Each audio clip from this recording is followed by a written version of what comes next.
Sejam bem-vindos a mais um Pavei Ouvir, e hoje a gente vai falar de assuntos sérios, vamos ter muito deboche também, mas o nosso convidado, ele é o fundador e proprietário do Instituto Olhos da Alma Sã.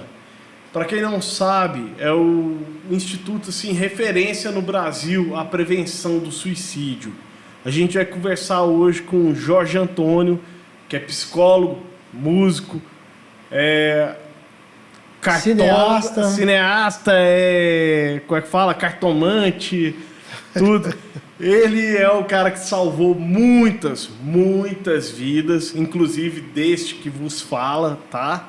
E eu tô até trêmulo e emocionado. Hoje estou com Júlio César Silva, meu escudeiro fiel. Não deixe de compartilhar, de dar o like, de se inscrever no nosso canal. Estamos no Anchor, estamos no Spotify, no Deezer e no Apple Podcast.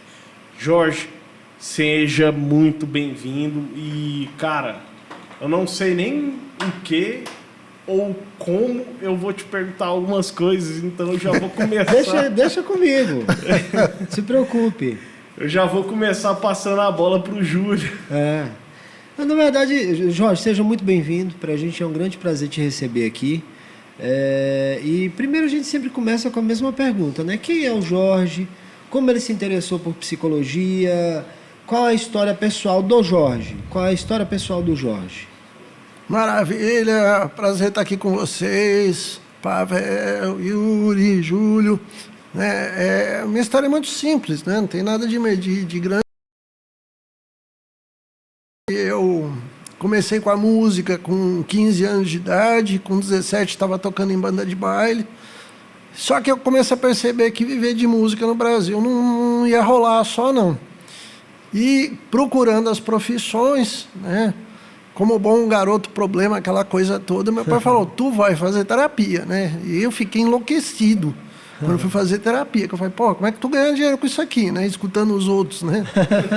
Sabe? E comecei a conversar com o cara, que meu pai tinha feito um curso breve de psicanálise, era professor do meu pai na época.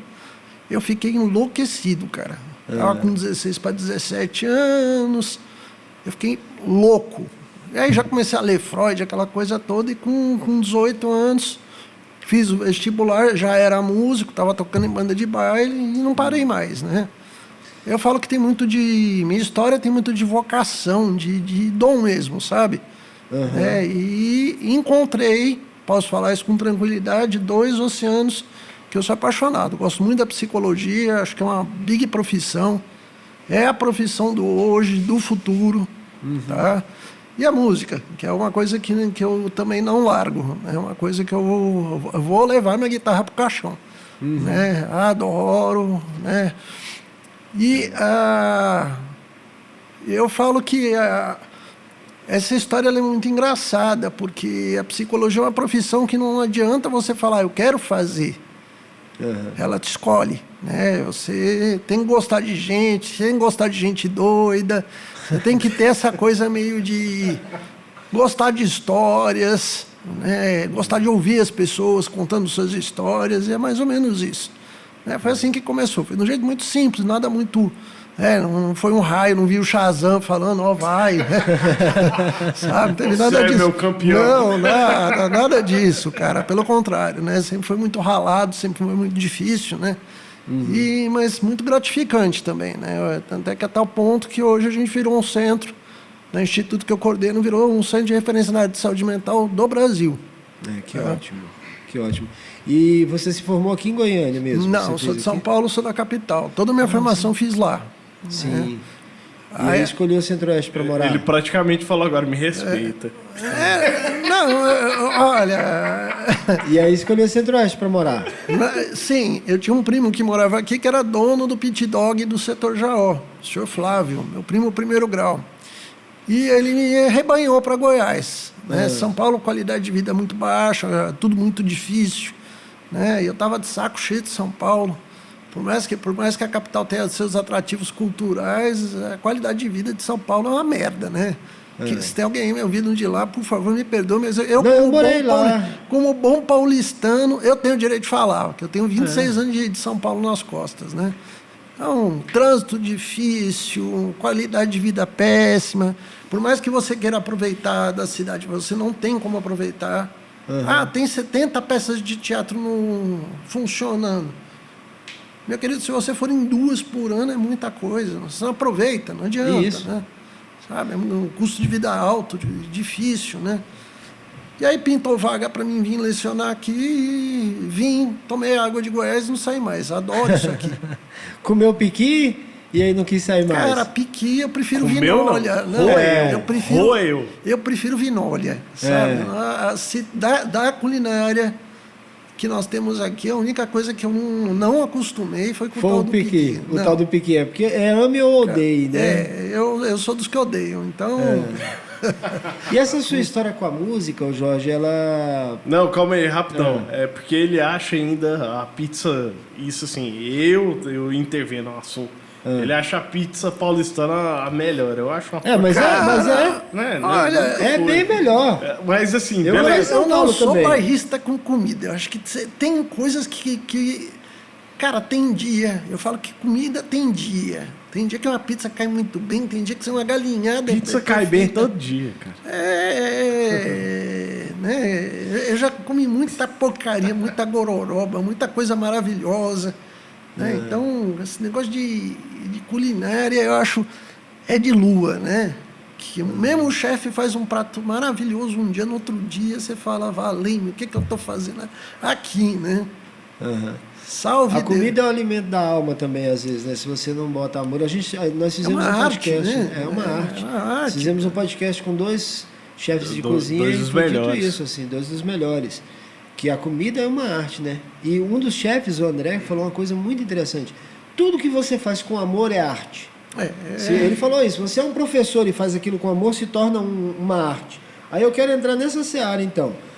Você vem para cá para ser professor, já da sua área de psicologia, e aí resolve montar o Instituto Olhos da Alma Sã. Conta um pouco para a gente a história do Instituto Olhos da Alma Sã. Bom, o que aconteceu com o Instituto? O Instituto foi uma consequência que eu não estava conseguindo muito espaço em algumas clínicas que tinham aqui. Eu achava a administração ruim, não fazia o trabalho social que a gente desenvolve, tá? Eu achava muito limitado. É aquela velha coisa, né? Você acaba crescendo querendo seu próprio espaço, né? Então, o Ganhar um Instituto... dinheirinho também. Olha, Lucas, na minha área é muito engraçado. As pessoas têm muita essa ilusão. Graças a Deus a gente vive bem, mas a gente não fica rico, entendeu? Você vive bem, né? Consegue ter uma vida mais tranquila, né? Até porque o trabalho também, as pessoas têm muita essa ilusão. A vida é tranquila. Tranquilo porque escambau, cara. Nunca Sabe? foi. Não, a área de saúde ainda, e a gente que trabalha com saúde mental, 3 horas da manhã ninguém te ligando desesperado, né? Jorge, de fazer só um corte, uma ex-companheira minha, uma grande amiga, uma pessoa que eu tenho muito carinho, Linda Petassi é o nome dela, psicóloga também. E ela falava isso, assim, cara, isso aqui é quase que um sacerdócio, é uma devoção. Porque Exato. o dinheiro não paga. E ela trabalhava também com pacientes terminais, ela trabalhava com doentes renais, né, que eram pacientes terminais já, de doença renal e tudo. E ela falava, assim, era meio... Eu convivi com ela, nós ficamos juntos um bom tempo, e eu vi a dedicação dela, que era um sacerdócio praticamente. Sim. Um abraço, Linda, para você. É muito curioso, por exemplo, que a gente que está principalmente na saúde mental, e nós ainda que assumimos a referência nacional nessa área de suicídio, é um trabalho que você não tem horário. Né? Eu posso receber um chamado, eu estar aqui conversando com vocês, de repente bater um chamado aqui e a gente tem que... E você tem que interferir. Para tudo e vamos acudir, né? Porque eu brinco, eu falo até com as pessoas que eu tenho alguns casos, né? Graças a Deus, na atualidade não tão graves, mas que qualquer minuto pode dar ruim. Né? É pior que chefe de cozinha queimando panela, né? Você está lidando com a vida humana, né? Chefe de cozinha não sabe cozinhar. A maioria. Mas vamos voltar à história do Instituto, que eu acho que é importante, Jorge. Você contar pra gente Sim. como surge o Instituto e o que ele faz hoje. O Instituto surgiu por uma necessidade. Quando eu mudei para cá em 94, vim para lecionar na universidade. Só que desde quando eu mudei para cá, eu comecei a ter muita procura de demanda de pessoas que tinham necessidade de fazer terapia e não tinham condições.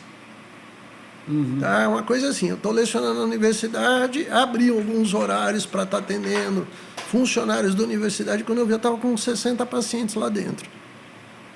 Em questão assim de semanas, imagina. E eu comecei a ficar muito incomodado com isso, porque, vamos lá, Goiânia, na época, tinha 14 hospitais psiquiátricos. Psicólogos atendendo essa população eram pouquíssimos, mesmo tendo faculdade de psicologia. E aí, de repente, eu comecei a perceber uma gigantesca demanda e eu sozinho não dava conta. Aí me deu um estalo, tá? Era professor de psicologia, comecei a botar os alunos para atender. Treinava os alunos, dava curso, né? Formava os alunos e foi assim que surgiu o Instituto. Aí foi crescendo, começou pequenininho, a gente tinha um consultório, hoje são 7. Na verdade, eu comecei praticamente sozinho, hoje são 600 colaboradores no Brasil inteiro. Caramba, então você já está com filiais, por assim dizer, em outros estados, já tem outras Sim, Brasília, Minas, né? Nós temos ações em 9 estados, mas nós temos atendido pelo sistema de atendimento à distância pessoas do Brasil inteiro. Caramba. Fizemos até agora, esse ano, 60 mil atendimentos, tá? Entrando em junho, né? Entrando em julho, 60 mil atendimentos. Ano passado fizemos 70 mil atendimentos o ano todo. Caramba. Por causa da pandemia do Covid-19, que ampliou muito os casos de saúde mental. Hoje somos parceiros da Universidade de São Paulo, a USP, né? A Universidade de Brasília, o UNB, a Federal do Paraná. As 3 maiores faculdades de psicologia do Brasil hoje são nossas parceiras. Tá? E estamos, né, com pleno desenvolvimento, 2 pós-graduações funcionando. Tá? E não paramos, chegando gente, né? Hoje eu estou aqui com vocês, mas está rolando um mega evento nacional, né? São 28 palestrantes que estão debatendo esses 3 dias aqui, exatamente a questão da saúde mental. Jorge, assim, igual eu falei na introdução, você salvou minha vida. E o engraçado, que ele praticamente salvou minha vida só, tipo... Tudo que eu falava, ele rebatia.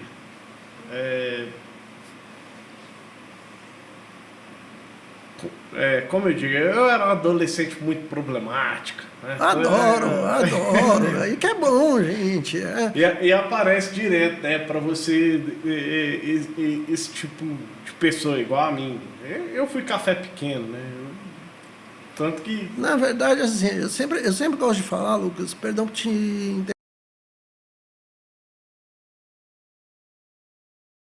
Tem muito mania, né? Olhando pra gente, até que também sou deficiente visual. O cara é super-herói. Só porra nenhuma. A gente é gente, é mais normal que tem. E um dos trabalhos que eu brinco demais, que acho que a terapia tem essa função na vida das pessoas, é trazer e resgatar a humanidade. Sabe? Hoje tem muita... As pessoas não vivem, cara. Você tá escutando aqui, vai viver, porra. Vira gente, tá? Sabe, as pessoas têm muito isso. A gente tem, enquanto terapeuta, de ensinar as pessoas a voltar a viver. Que a nossa vida hoje é uma merda. Jorge, então... As pessoas estão muito plastificadas. Essa é a questão que eu queria perguntar a você. Assim, eu costumo dizer, isso é uma opinião pessoal minha, eu costumo dizer que nós estamos emburrecendo e perdendo a humanidade cada vez mais. E tem sido um processo gradual, só que ele tem crescido exponencialmente. Eu estou errado? Não, tá certinho. A gente tem perdido a humanidade? Tem. Você pegou 2 pontos. Olha, esse evento que eu acabei de falar que está acontecendo esses 3 dias, segunda, terça e quarta-feira, é para discutir a crise do afeto. Tá, está acontecendo em um evento que as pessoas estão discutindo exatamente por causa disso. Nós perdemos a capacidade de empatia. Isso é gravíssimo. Nosso governo não tem empatia. Pois é, Sabe, ele... que é uma coisa assim absurda. E não é de agora, por causa da pandemia. Morreu Bibi Ferreira, a primeira dama do teatro brasileiro, num país digno, num país sério, que ama cultura, seria luta oficial de 3 dias. Exatamente. Sabe? Aí você fala, porra, que merda é essa que a gente está vivendo? Morreu Aldir Blanc, legal, teve até uma mobilização na Câmara dos Deputados, fizeram a lei Aldir Blanc, homenagem ao cara, mas é bandeira meio pau. Mas sabe? eu lembro de você com choro reclamar no coração. Eu lembro de você reclamar disso até quando a gente tinha um governo de esquerda. Também, esse não é um problema só de governo de esquerda e direita, que acho que aqui também é a prova do nosso emburrecimento. Não, a gente está encaminhando para ser seres automatizados. Exato, até porque para mim não existe mais esquerda e direita, isso é um discurso antigo, cara, década de 50, Guerra Fria. Exato. Sabe, se você for perceber a ideologia, a Partido dos Trabalhadores deixou de ser de esquerda tem muito tempo. Né? Adotou uma política neoliberal e eu vejo as pessoas reproduzindo esses discursos aí. Tão vazio, galera vai estudar economia, vai ler, o mundo está globalizado tem muito tempo. Sabe? Então tem coisas que são totalmente absurdas que a gente vem vivendo, onde as pessoas rasgaram a história, rasgaram a sociologia, rasgaram a economia, sabe? Quer fazer tratado histórico por e causa agora do quer filme. Rasgar até a geografia, né? Geografia, não, umas coisas assim. Cara, eu falo, quanto mais eu estudo, mais eu vejo que tá brotando burro, tá brotando burro. Galera que tá assistindo, tem um filme maravilhoso, que acho que cabe muito bem na atualidade, como animação, Idiocracia. Idiocracia, cara, exatamente. maravilhoso. Era para ser só uma comédia idiota. Exato, mas é fato. Aquilo ali chama-se Política e Brasil, cara. Gatorade não hidrata mais que água, então vamos regar as plantas Gatorade. Aí vem uma questão do seguinte, né? Como eu falei assim, a gente tem perdido a humanidade. Isso aí são avaliações pessoais minhas, né? A gente tem perdido a humanidade, a gente tem emburrecido. Mas o que me assusta, de certa forma, é perceber o seguinte: esse emburrecimento e essa falta de empatia nos levou aonde nós estamos hoje, com esse presidente que nós temos hoje. Isso é fato, né? O presidente que nós temos hoje, ele é um reflexo disso, desse emburrecimento, dessa falta de empatia, dessa falta de respeito com o outro e tudo. Mas o que me preocupa é perceber o quanto isso é amplo. O que me preocupa é perceber o quanto isso é tão amplo e a gente talvez não tinha dimensão. É interessante isso que você está trazendo, porque eu sou pesquisador na área de saúde mental, estou no meio dos grandes pensadores da nossa área hoje no Brasil, e trocando figurinha de igual para igual, e eu falo com tranquilidade. Não é um problema de governo. Não. É um problema de estrutura do Estado brasileiro. Nós vamos trocar o governo e o problema vai continuar. Que é o que tem acontecido. A imbecilidade estava reinando já tem muito tempo. Eu estou vendo a galera fazendo grandes cagadas homéricas na política brasileira tem 20, 30 anos. Acho que muita coisa melhorou, acho que nós temos uma sociedade hoje muito mais crítica, muito mais atuante, né, que está com o dedo no gatilho para apertar sem dó. A cultura do cancelamento está aí, a galera está mandando bala no pessoal, e eu acho isso fantástico. Porém, eles cancelam qualquer coisa. Também tem muita gente aí imbecil falando merda, né? Ô, Juliana Paz, abraço pra você, tá ali. Abraço pra Juliana Paz. Abraço. Pra Fernanda Venturini. Carol Conká, abraço, viu? Não sei se você ouviu a Fernanda Venturini, aquela jogadora de vôlei brasileira. Ela foi num posto de saúde anteontem, e aí ela tira a máscara, né, e fala... olha, eu não sou a favor da vacina, mas eu tenho que me vacinar, né? Porque eu quero, quero viajar. A Fernanda Torres, para mim, foi o pior. Não. A Fernanda Torres, não. Olha, eu acho que a gente... Posso dar uma sugestão? A gente tem que pegar esse podcast e fazer eleição. Sabe? Quem é a anta do ano. A anta do ano. Mas vamos voltar ao assunto, cara, porque a minha preocupação, e eu acho que isso é importante, é o seguinte: a primeira coisa... O papel que o Instituto Olhos da Alma cumpre é muito importante. E aí a gente pega esse emborrecimento que a gente está falando. A Eu gente que o pega, diga. Pois é. Tanto que A foi gente pega importante esse na minha emborrecimento que eu estou falando. A gente pega essa questão da falta de empatia, da falta de humanidade. E a gente pega o processo pandêmico que nós estamos vivendo. A gente, claro, percebe que há um aumento substancial nos problemas de saúde mental Com no certeza. mundo inteiro. E, por consequência, também das possibilidades de suicídio. Eu acho que você deve ter tido um aumento de casos de saúde mental substancial nesse período. Bom, vamos lá, deixa eu trazer para vocês em números, vocês que estão assistindo, e por favor, nós tínhamos planejado um crescimento de em torno de 10%, 12% no volume de atendimentos. Tá? Ou seja, a gente estava acreditando que no final de 2019 a gente ia atender 20 mil casos, tudo tranquilo. Certo. Chegou a pandemia, quando a pandemia estourou, nós passamos de 20 mil para 70 mil casos por ano. De 20 para 70. Tá? Ou seja, inclusive isso para nós da equipe foi... No ano de Triplicou. 2020 foi uma loucura. Por quê? Tivemos que adaptar nossos cursos para o sistema via remota, retreinar a equipe para atendimento à distância, que a equipe não estava fazendo. Tá? Tantos atendimentos à distância existia, mas era muito menor. E aí, imagina, de 20 mil para 70 mil casos. Caramba. Tá? Então, ou seja, eu estou falando de simplesmente triplicou. E o Tá? número- E agora, em 2021, quadriplicou. Quadriplicou. Porque nós estamos agora, no mês de junho, metade do ano, em 60 mil atendimentos desenvolvidos. Caramba. Tá? Então, esse é o retrato da pandemia. E o próprio governo, que tem uma tendência histórica a subnotificar, que esse é um problema da saúde no Brasil, tá? A dengue sempre foi subnotificada, os casos sempre foram omitidos. Isso não é um problema da gestão Bolsonaro, esse é um problema endêmico no Brasil. História. Tá? É histórico. A área de saúde sempre foi subnotificada.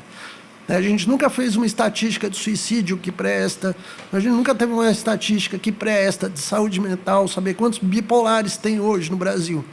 Eu sei que no Palácio Planalto tem uns 15 lá, né? A família toda A família toda, sabe? né? Você fala, meu Deus, né? E esse é um problema que nós temos. Tá? Tanto é que isso ficou evidente na pandemia. Como é que você vai falar de número de casos com exatidão se você não tem testagem? Tá? Quando Então, faz questão de registrar, né? Cara, eu tenho um problema, assim, ainda mais falando de suicídio. Eu, particularmente, eu tenho dois traumas muito grandes. O primeiro é a minha tentativa, que foi onde eu conheci o Jorge. E a segunda foi o meu melhor amigo. é traumático. Cara, é uma história... É terrível. É uma história assim. Eu tinha combinado com um cara que é o Dudu, a galera do videogame, quem me conhece sabe. Eu combinei de chegar às 7 horas lá na porta da casa dele para encontrar com ele. Só que, como eu tinha confeitaria, eu tinha pego uma encomenda. E eu falei, pô, velho, vou aqui lucrar os meus R$1.500 a mais. E assim, eu cheguei 9h30. No que eu cheguei 9h30, ele já tinha feito o ato. E para mim foi muito pesado. É pesado muito para difícil, todas as pessoas, Lucas. O suicídio, quando a pessoa comete o suicídio, mais ou menos a gente tem por conta isso, e nós temos estudos seríssimos da Organização Mundial de Saúde. O professor Marcelo Tavares, aqui do UNB, que é um dos maiores especialistas na área, você acaba impactando à sua volta 30 pessoas, no mínimo. Tá? Então você arrebenta com o filho, você arrebenta com o pai, você arrebenta com a mãe, os amigos em volta ficam sem acreditar. Então, eu infelizmente, eu tive alguns casos também próximos, né? Uma grande amiga de faculdade, e você fica assim, falando, cara, peraí, pô, né? E ele gera, né? A problemática do suicídio, ela gera muito uma coisa muito ruim de culpa, da gente se culpar pela escolha do outro. né? Como se a gente fosse responsável por aquela escolha. Né? Eu me sinto. Pois e aí no caso vai. do meu amigo, né? eu me sinto. Mas não tem, porque muito antes disso a pessoa já tinha decidido. Então isso é muito complicado, né? Isso é muito... É difícil, né? Por exemplo, esse caso recente do banheiro, rapaz bom. que saiu de casa, que passou na loja, que comprou a corda, esse músico, né, que suicidou recentemente, né? Você percebe isso, assim, a pessoa, na verdade, ela toma decisão há algum tempo. Eu tenho 2 casos emblemáticos, assim, para mim, que foram bem significativos. Um foi porque eu era muito criança. Era um vizinho meu, de bairro, que ele suicidou enforcado no teto da casa dele, na sala dele. Então, assim, quando descobriram o suicídio dele, foi aquela comoção, bairro de periferia e tudo, todo mundo foi lá para ver, né? Todo mundo foi lá para... E aí eu lembro de ter visto ele pendurado. Isso foi uma cena muito emblemática, muito forte para mim. É terrível. Mas eu tive um amigo também, aí já um amigo de adolescência, era muito próximo também, que ele estava tão determinado ao suicídio que ele conseguiu o ato de dar 2 tiros na própria cabeça, porque ele deu um tiro e não morreu e ele teve que dar o segundo tiro. Então, assim, como você estava falando agora, a pessoa ela já constrói essa ideia e ela já decide isso há muito mais tempo. Exato. Né? E é esse o problema que mostra, inclusive, que nós discutimos muito, a exaustão. Inclusive, um dos grandes parceiros do nosso instituto é o CVV, e aqui eu quero deixar o telefone do CVV para todo mundo, Sim. Né, que é o Ligue 188, e recomendo vocês convidarem o pessoal do CVV para vir aqui também falar, Sim. que eu acho que é muito importante isso. Com certeza. Tá? Até como uma ação social do podcast de vocês, tá? Sabe, a ideação suicida, quando entra para o lado do planejamento, indica para nós que a situação está dramática. Uhum. Sabe, é importante que a gente discuta isso, porque se você está passando por isso, procura ajuda. Uhum. Sabe, e acho que essa é uma das questões legais que a gente vem fazendo no Instituto já há vários anos. Inclusive nós construímos, né, assumimos uma parte da coordenação do Setembro Amarelo Regional, toda a região Centro-Oeste, né, em parcerias importantíssimas com o Ministério Público do Trabalho, né, CVV, a própria Universidade de São Paulo, as outras universidades que eu já tinha falado anteriormente. Né? Por quê? Eu acho que a gente tem um problema de saúde pública. Foi por isso que foi constituído o Setembro Amarelo. As pessoas têm muito receio de discutir esse tema, com medo disso virar gatilho. Tem muito tabu em torno disso. Tem muito tabu em torno disso. Inclusive, profissionais de comunicação, durante muitos anos, chegaram à conclusão que não era legal falar, porque isso podia provocar, estimular as pessoas. Mas o que a gente vem percebendo é que não. Tanto é que a ideia da criação de uma data, o Setembro Amarelo, foi constituída exatamente por vários estudos, comprovando que se a gente não discutir, você não tem como fazer prevenção. Exato. Tá? Não é negando o fato, e o Brasil é negacionista na área de saúde. Sim. Inclusive, Sempre foi, né? Sempre foi. E Você aí, tem que ser forte. exatamente. E o problema é que não é negando o problema que você vai fazer os números baixarem.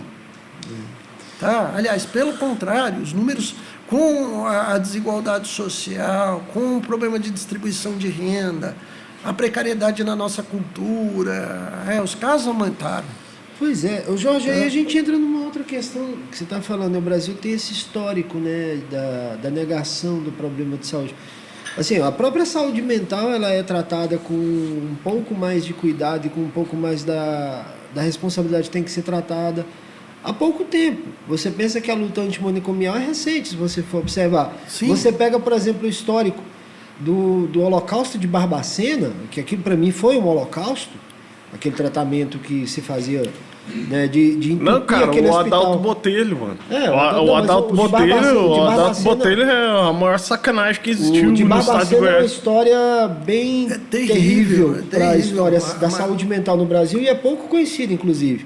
Então você pega assim, que a saúde mental do Brasil ela vem sendo tratada com o devido cuidado que tem que ser tratado há pouquíssimo tempo, né? Há pouquíssimo tempo, e nós temos um governo que na atualidade quer desfazer tudo. Eles estão tentando desfazer todas as conquistas feitas nos últimos 20 anos, eles querem retirar. Inclusive para voltar para esse modelo de Barbacena com um modelo básico de saúde. Que isso, cara. Isso está acontecendo no nosso governo na atualidade. É porque é o tradicional. Exato, é o conservador. Adoro conservadores. Ó, conservador! Sabe? A gente Deixa eu apresentar o Kid Bengala, conservador, sabe? A gente conversou com o Felipe Suzin recentemente, que é ele foi o cara que conseguiu o plantio e produzir, né, o óleo de cannabis. Ele conseguiu autorização, né, para produzir óleo da cannabis caseiro para tratar o pai dele que tem Alzheimer e que teve ótimos resultados. Eu fui e perguntei, assim, cara, já viu algum avanço do conservadorismo no mundo? Até porque a eletricidade, o conservadorismo foi contra. Não, meu querido, conservador, olha, nem picles em conserva presta direito. Né? Então, sabe, conservadorismo é um cara que não quer crescer no mundo em transição. Como é que você vai ser conservador de alguma coisa? A gente está tendo mudanças tecnológicas radicais todos os dias, cara. Conservador não vai querer saber de Pix, conservador só vai fazer papai e mamãe no sexo, aquelas coisas assim horrorosas, né? Pois é, mas aí, Jorge, vamos entrar numa outra seara. Não, eu quero interromper. Pode falar. Jorge, qualquer outro na sua posição, assim, tem a síndrome do coitadismo também. Nossa, como eu sou batalhador, ainda mais a gente que é brasileiro tem aquela coisa, né? Criaram o slogan, eu sou brasileiro, não desisto nunca. Eu quero saber quando a sua deficiência aflorou, ela te atacou e o quanto ela, assim, limitou ou proporcionou oportunidades na sua vida. Eu falo que assim, eu convivo muito bem com a minha cegueira, tá tranquilo. Acho que tem muita gente aí que enxerga que não vai fazer uma organização para fazer 70 mil atendimentos por ano. Né? Acho que porque não enxerga, tem as que não veem e tem as que não enxergam. Exato, então eu acho que a gente está aí num centro de referência de um jeito muito tranquilo. Né? Mas assim, eu perdi a visão em 92, tive que me readaptar, esse processo de readaptação, eu gastei 8 anos para aprender todas as coisas básicas, comer, dormir, transar, sabe? É uma readaptação geral de vida, né? Tocar. E como ela veio na sua vida, assim? Veio na pancada, né? Se vira, negão, né? Nada, um dia eu tô enxergando do outro. Exato, se vira porque não tem muito, né? E eu sempre fui arrimo de família, tinha que me virar. Então não dava tempo de ficar sentado no banquinho chorando, não. Tadinho de mim, oh meu Deus. Né? Vamos continuar, vamos embora. Não dava tempo, cara. Tinha que comer. Né? Vou fazer o quê? Se vira, né? E vamos reaprender a fazer as coisas. Logicamente que dentro disso vem muita sacanagem, muito preconceito. Preconceito existe sim e não é preconceito. Você teve preconceito na área acadêmica também? Várias vezes. Várias pessoas me fecharam a porta porque esse cara não vai dar conta de me dar aula, não. Mas no seu caso ocorreu como? Teve aluno que pediu para não assistir aula, por exemplo, na disciplina que eu estava dando aula porque não ia dar conta de ter um professor cego. E gente que é formada em psicologia. E você pensa o tipo de psicólogo que vira, né? Pois é. Mas no seu caso, como você ficou deficiente visual? É porque eu não posso falar cego, o YouTube me cancela. Qual que é o problema de ser cego? Não é a palavra não, gente. Tem uma questão aqui que eu vou falar no podcast. Eu odeio tudo que é politicamente correto. Tá? Eu lembro de você falar isso por porque, 15 anos atrás. Legal pra caramba. A pessoa com necessidades especiais visuais. Cara, se você estiver atravessando a rua e você for gritar isso aí, o carro já me pegou. Sabe? Ô, cego, sai da frente aí que o caminhão tá passando, sabe? É por aí. Não é a palavra, é a atitude. Pois As é, pessoas ficam muito preocupadas com a palavra, Como você mas ficou? a atitude preconceituosa é muito pior. Eu tive retinose, eu sou um dos casos das pessoas que foi para Cuba operar e a cirurgia deu errado. Tá? E aí eu fiquei cego. E junto comigo tem mais 15 mil brasileiros que perderam a visão em Cuba. É uma situação específica. E você que tá vendo esse vídeo, não seja covarde, fala que ele foi pra Cuba operar e deu errado, Deu tá? errado. Inclusive, a Associação Brasileira de Oftalmologia, no começo, quando Cuba começou a prometer que os tratamentos funcionavam, deu apoio. Depois, quando viu que não teve um caso com sucesso, né, eles foram contra. Pois é, mas aí, o que a gente estava falando aqui agora, falando politicamente correto e tudo, é uma questão que a gente também precisa discutir, que é a história do capacitismo, né? O problema é esse, eu estava falando, de certa forma, também sobre isso. Você teve portas fechadas, você teve pessoas que não queriam ser seus alunos, um profissional desse, que profissional que vai virar no futuro? Vai virar um profissional que vai curar a gay, né? Tipo aquela psicóloga de Brasília. É por aí. Vira uma excelente caixa das Casas Bahia. Exato. Agora, É sensacional. O capacitismo que a gente precisa discutir também, o Jorge. Isso assim, para todas as áreas, né? De certa Todas as forma. áreas, na verdade, a gente tem, e cai naquela questão que você estava puxando, Júlio, da imbecilidade, cara. E a imbecilidade no meio acadêmico. Esse papo é sério agora. No meio acadêmico tem demais. Tem papo sério que o Jorge não, nós temos hoje no Brasil, tá, que é a grande coisa encantada do analfabetismo funcional. Exatamente. Né? O que a gente veio de doutor, o cara fez doutorado legal, maravilha, o cara é uma anta. Né? Tá cheio. Eu sou professor, sou do meio acadêmico, sou pesquisador, graças a Deus, né, reconhecido no Brasil inteiro, dando aula em tudo quanto é canto, mas eu cansei de ver gente que você fala, meu Deus, como é que isso formou? Como é que chegou aqui? Olha, para não falar que ainda a gente está lidando com o Brasil, que virou moda, entrar alguém indicado pelo governo, aí você puxa o perfil do cara lá e ele mentiu o currículo dele metade, né? Cara, de artigo publicado. Aí você pesquisa e não tem. Aliás, gente, vamos lá, a gente abre aí o jornal, faço dissertação disso, faço o seu mestrado, faço o seu doutorado. Galera, é só pesquisar aí na rede social, tem. Né? Não a quantidade de pessoas que eu já vi que pagaram para outro escrever a dissertação dele de mestrado, e aí? E forma. Mas aí forma. E vira um profissional, às vezes, entre aspas, de referência. O que eu acho mais sensacional é assim. Só que acaba que eu falo que aí é onde a gente vê o marketing operando contra a própria pessoa. Porque embora ele tenha o título, cara, ele vai provar para o Brasil inteiro que ele é um imbecil. Que ele merece ser executado, entendeu? Né, profissionalmente. Exato. E quantos casos a gente não está vendo isso todos os dias? Aquela moça deliciosa, bocuda, que você fala, meu Deus, que delícia é isso aqui. Ela abre a boca, você fala, sai. Você fala, meu Deus, que anta. Que anta, né? Tá? Juliana, paz, abraço. Juliana, paz. Velho, É que adorei o que ela falou. Não, o jeito que ela falou... E a gente vê isso... Mas aí é que tal, que a gente estava conversando antes. O que me impressiona é a quantidade de emburrecimento. Sim, Nossa e aí? Senhora. E o pior do que isso, não é só a quantidade, é que a pessoa faz questão de ser burra. Você chama para estudar, você fala, olha, vamos lá, aqui tem uma galera séria, vamos estudar com a galera, vamos crescer junto. Tem que ler livro. Uma vez. Tem que ler livro.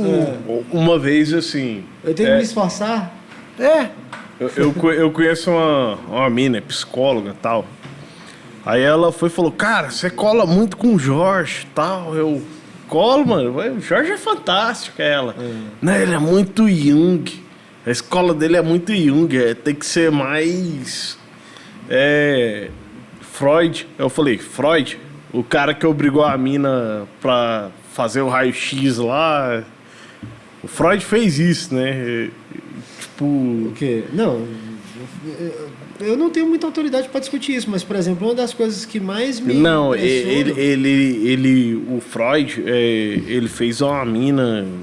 Eu não sei qual que é a situação. Ele forçou a mina A fazer o quê? Um raio-x? um raio-x. Na época que o raio-x era o raio-x. Que tinha contaminação aí. Exato. Não, uma das minhas críticas a ele é o seguinte, cara. Sabine Spielheim é uma mulher fantástica, assim, tem uma história fantástica. Fora que ele era machista pra caralho. Exatamente, ela foi. Sabine Spielheim foi uma das primeiras. Deixa eu entrar aqui na história. Vocês estão me provocando.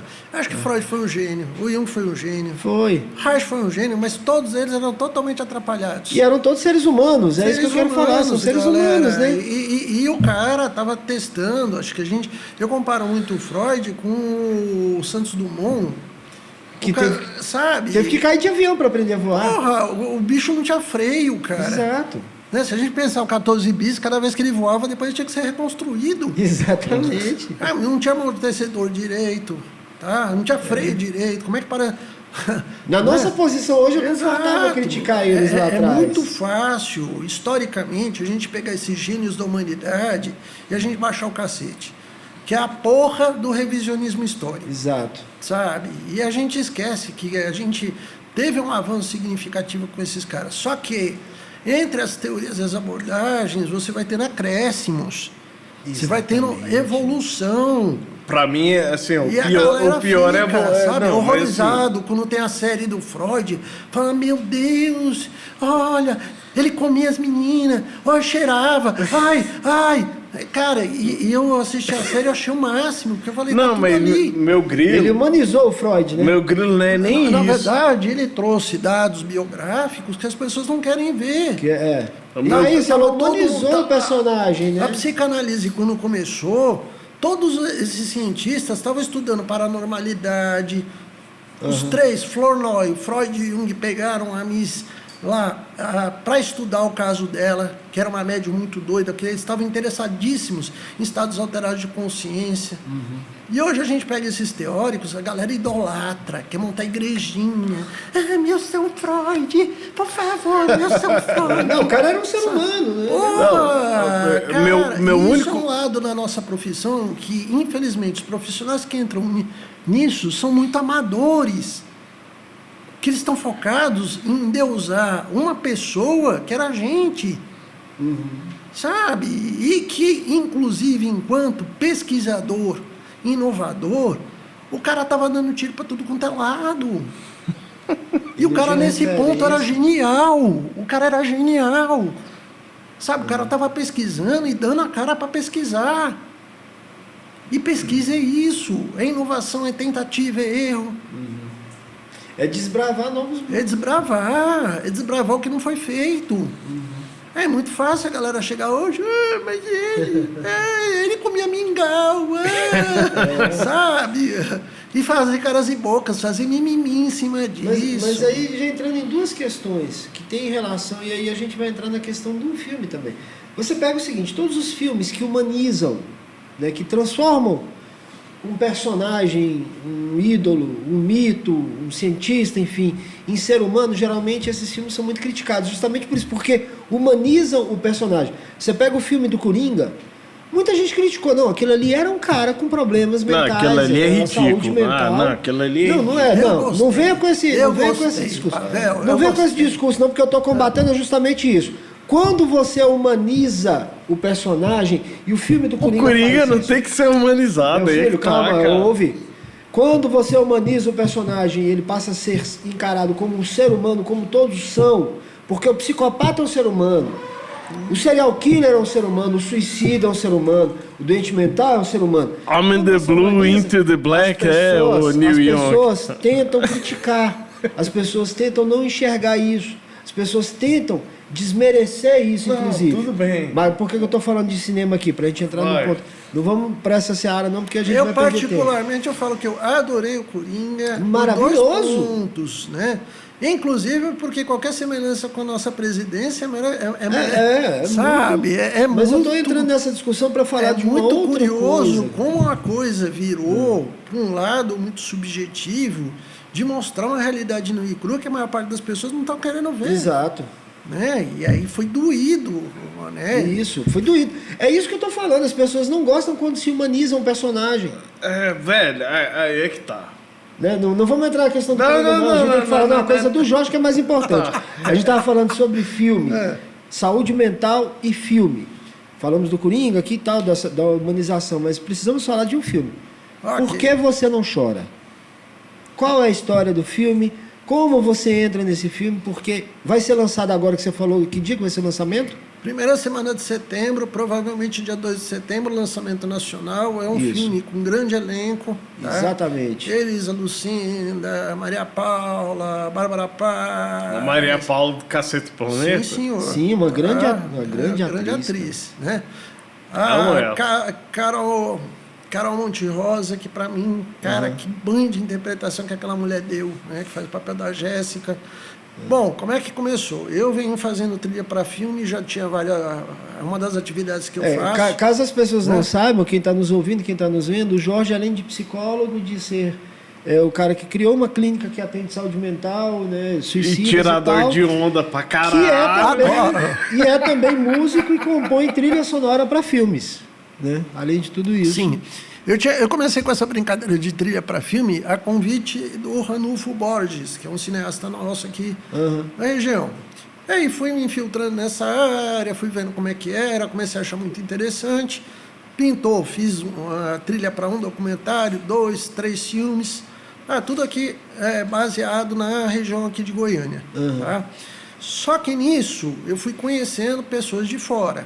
Fiz amizade com a Juliana Corso, que é a maior editora, uma das maiores do Brasil nessa área de edição de vídeo. Tá? E ela foi para Brasília, pegou esse projeto com a Cibele, foi quando eu conheci o projeto, né? Estavam fazendo as filmagens do Porque Você Não Chora. Tá? O roteiro já estava mais ou menos pronto. Aí eu tive... O roteiro é de quem? O roteiro é da própria Cibele, Cibele Amaral. Tá? Ela é diretora e fez o roteiro. Só que a Cibele tinha um problema com o filme, porque o filme conta a história, a evolução de um caso de suicídio. Tá? E é uma história pesada, é uma história densa, é um filme que mexe com as pessoas, né? E a Cibele estava morrendo de medo do filme gerar gatilhos. Então ela queria trazer o filme de uma forma muito realista, sensível, e o filme é de uma sensibilidade maravilhosa. Tá? Vai ser um dos grandes filmes da história da psicologia no Brasil. Tá? Com um grande elenco. E aí, aonde entrou o Instituto Olhos da Maçã, né, que é parceiro do filme, foi apoio do filme. A nossa missão foi retirar os gatilhos. Para não acontecer que nem aquele 10 Reasons for Why lá. Isso. Tá? 30 Reasons for Why. Exato. Onde as pessoas glamorizaram a questão do suicídio. E não era o que a gente queria. Então, trazer o filme para a realidade, deixar o filme mais próximo das pessoas, tá? Retirar os gatilhos foi o meu papel, o papel da nossa equipe. Inclusive, a Cibele não tinha escolhido ainda o nome do filme. Ela pensou em chamar, era Borderline, porque conta também o caso de uma paciente borderline, que é interpretado pela Bárbara Paz, e que, galera, merece o Oscar. Aliás, a Carol Monterosa, que é aqui de Brasília, e a Bárbara Paz, as duas mereciam o Oscar, viu? Que banho de interpretação. No caso da Carol, você não sente tanto, porque ela está fazendo a Bárbara Paz, ela namorou com o Supla e o Hector Babenco, então assim... Ela foi casada com o Hector Babenco. Então assim, eu respeito ela só por isso. Não, mas eu vou te falar a verdade, cara. Eu queria estar na pele dela por isso. A Carol interpretando, porque ela faz o papel de uma pessoa ultra introvertida. E a Carol é o seguinte, ela é ultra extrovertida. Aí você faz aquele personagem paradinho, que mal ri, sabe? Aquela coisa... A mudança completa de... Você tá doido, isso aí é Oscar, né? Isso aí é muito fera. E é um filme de uma sensibilidade que vai pegar esse tema do suicídio, que as pessoas não querem discutir, E que é necessário. e vai esfregar na cara de todo mundo. O suicídio é uma bosta. Tá, mas é importante a gente esse preconceito. Tem a entende? tentativa, Hollywood, tem um filme da Netflix que é aquela revista Lampoon, Sim. que é o que faz Férias Frustradas, lembra? Chevy Chase e tal. Era uma revista. E o fundador da revista, ele era um cara muito depressivo, apesar de ser debochado. Era um cara debochado. E ele se matou. Sim, a gente tem visto isso, né? Olha, Chris Cornell, cara, você fala Não, por o quê? Robin Williams, cara, né?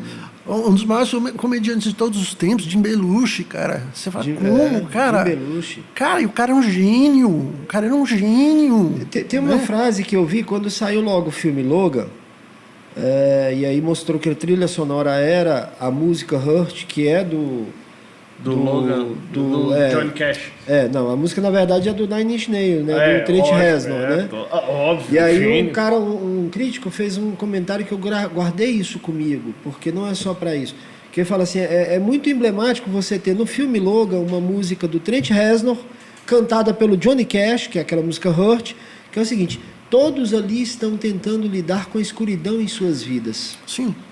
Todos ali. E todos nós também tentamos lidar com a escuridão em nossas vidas. Por de todas isso, as formas. por isso que a gente criou uma campanha que hoje ela passa a ser consagrada e acho que a gente vai curar essa campanha. Qual que é o tema da nossa campanha? Pela vida. Cara, cadê a alegria da gente viver? Sabe? Pelo amor de Deus. Cara, eu fico puto das vezes, eu vou falar aqui. Pessoal, vamos viver. Larga essa porra de rede social e vamos viver. Sabe? Você vai... Quantas vezes, né? Eu toco, por exemplo, às vezes tinha uns trabalhos musicais que eu fazia aqui em Goiânia, tocar em barzinho, né? Quantas vezes a gente não chegava num barzinho para tocar, eu sem enxergar, né? Sentava, montava equipamento lá, normal, tudo. E eu falava pra galera, falei, porra, hoje a gente vai ensaiar ao vivo, não tem ninguém aqui. Eu uso muito essa expressão. E aí a pessoa falava, não, Jorge, tá lotado.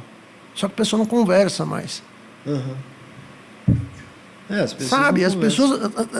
Hoje a gente vê casais... Eu sou meio tarado, eu gosto dessa coisa do antigo, sabe?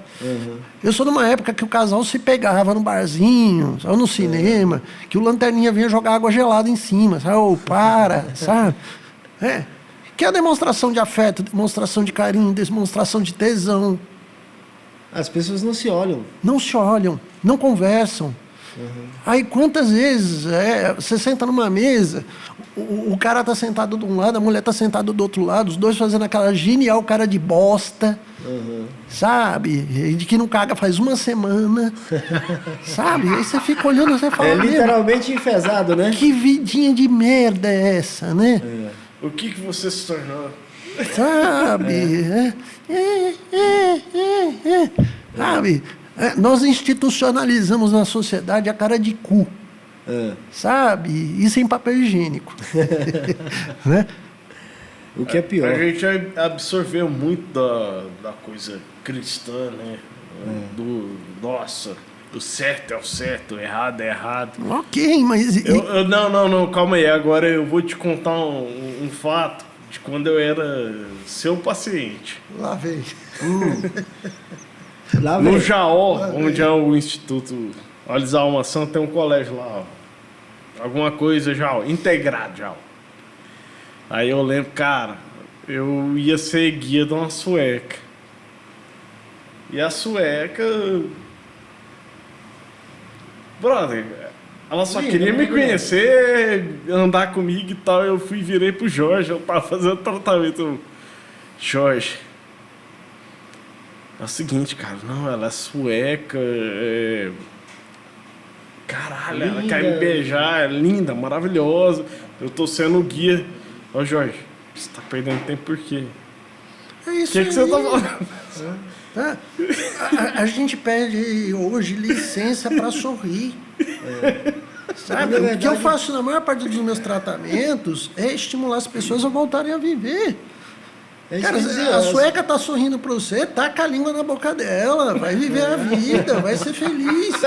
Vai tentar, né? Vamos tentar. Não, e assim, sabe o que foi o melhor? É que deu certo. Não, a gente se beijou e tal. Hoje a gente tem um contato, ela fala assim, Pavel, você foi o único brasileiro que me tratou com respeito e foi massa comigo. Que eu beijei e não me arrependi. Hoje a gente tem um problema endêmico na sociedade que as pessoas não vivem mais. Uhum. Toda a campanha, todo esse cenário... moralismo, né? O moralismo tá... É muito mimimi, é muita gente que passa o final de semana inteiro assistindo série. Sabe, o que está casada, em vez de conversar com o marido, com a esposa, uma coisa legal. Chamego, gente. Sabe? Cadê chamego? Cadê essa coisa? Não, desliga a televisão e vai sentar na praça para ver o tempo passar segurando a mão do outro. Pior do que isso, a galera tá tão... Sabe, que você tem que pegar o celular e arrumar ele na parede, e isso não é hit brega, né? Que é o que já virou até musiquinha, né? Sabe, coisa horrorosa, né? Mas cadê a interação? Pois é, mas muito falta disso, né, Jorge? Da empatia. A gente vai perdendo a empatia. Exato. A tecnologia que seria para o nosso auxílio vai nos isolando cada vez mais. Eu costumo dizer isso, assim, que as redes sociais, elas cumprem um papel. Elas aproximam quem está longe e afastam quem está do lado. As redes sociais, elas aproximam quem está longe e afastam quem está perto. E olha, é muito curioso tudo isso que a gente está, porque a gente pode utilizar a tecnologia para fazer isso que a gente está fazendo aqui, discutir temas sérios, coisas profundas, falar de alma, falar de vida, falar de vamos viver, tá? E as pessoas estão fazendo exatamente o contrário. Mas vamos voltar à questão do filme aqui, só para... que você estava falando do elenco, Elisa Lucinda, Bárbara Paz, enfim. O lançamento é em setembro.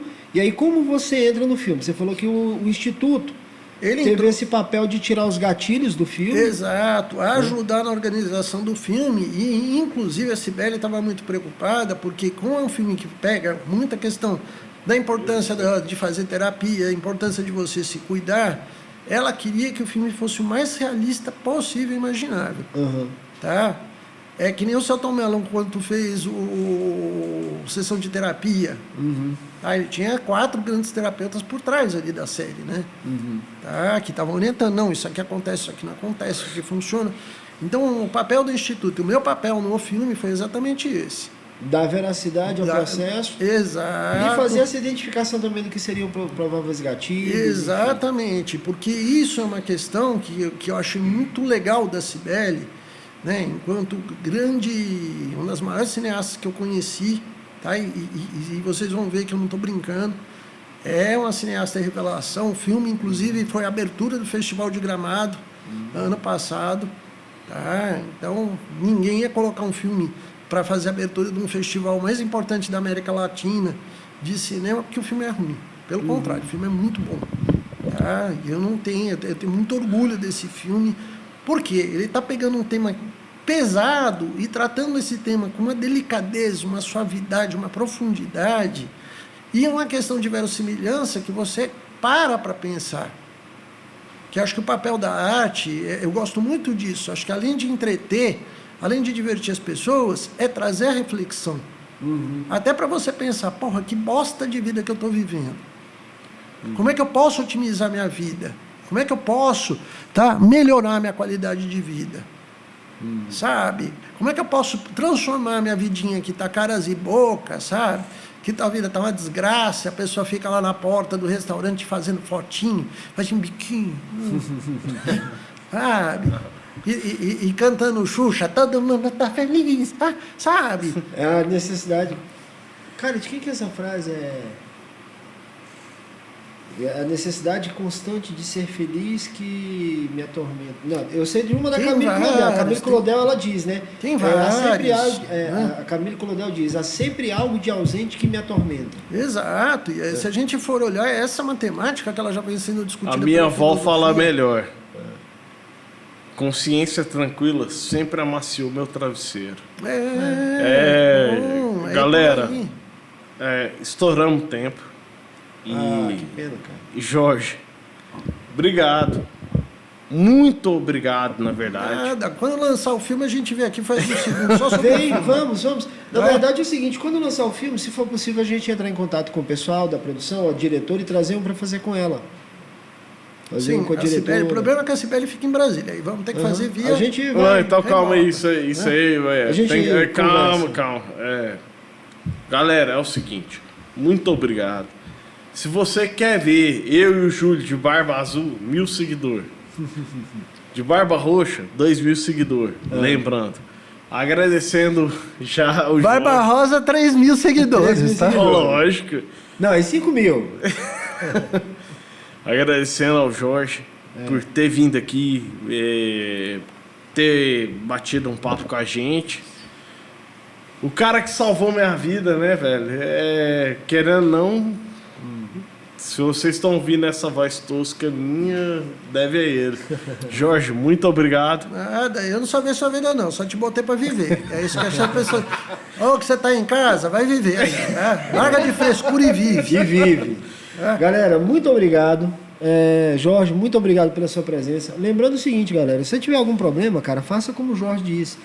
Primeiro procure ajuda, depois vai viver. Procure lá o Instituto Olhos da Alma, a gente vai botar o endereço aqui embaixo.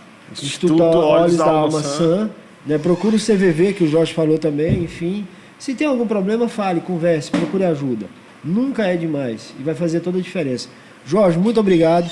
Vida longa ao Instituto e obrigado pelo seu trabalho também. Abração a todos aí. Até a próxima. Galera.